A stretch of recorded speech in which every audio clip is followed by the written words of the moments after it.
Max is the ultimate underdog.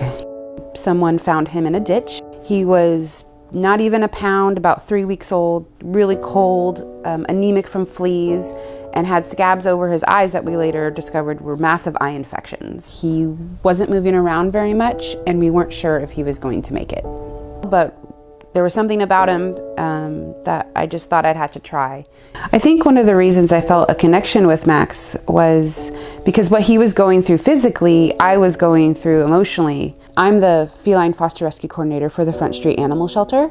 It is my job to help take care of about 3,500 underage kittens that come in every year. And as amazing as that is, and as a wonderful job as our shelter does with trying to save each and every one of those kittens, it can be very emotionally draining. There are days where kittens don't make it despite our best efforts, despite the efforts of their amazing foster parents and our amazing medical team. There are days where it's my job to help them cross that rainbow bridge. And it gets hard with every single one. I tell them each and every time that they need to try again, because this time it didn't work out for them. And that can take a toll on you as a person. Around the time that Max came into my life, I was really struggling emotionally with just the number of kittens that were coming in. And there was days where I would just sit in my chair and have an emotional breakdown because it was just too much to deal with sometimes.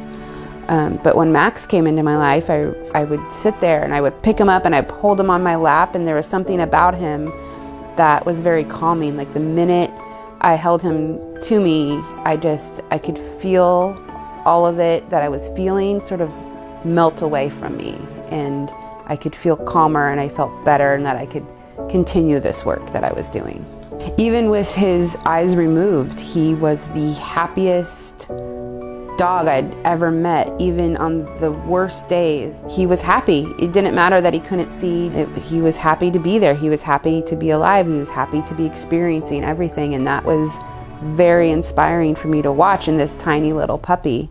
So I didn't actually plan on keeping him, but the connection that we had and the way that we helped each other, I just couldn't deny that. So he stayed with me. And every day he brings so much joy and happiness to everybody at work, not just me.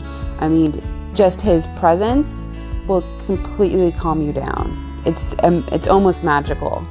It happens instantly. My coworkers will come in and just reach their hands out with no words, and I know exactly what they want, and they just need to hold Max for a minute. We have to go every morning to the office so he can visit his friends, and he's an inspiring little guy. He helps everybody get through the day when it's one of those days that you just wish it could start over. Many people who work in shelter adopt pets, and those pets that we have at home inspire us to keep going and keep doing this work, because we want the pets that are still at the shelter to have the same life and the same second chance that our pets had. I don't think I could do what I do without Max in my life. Even though I'm the one saving lives, because of his support, he's saving lives too.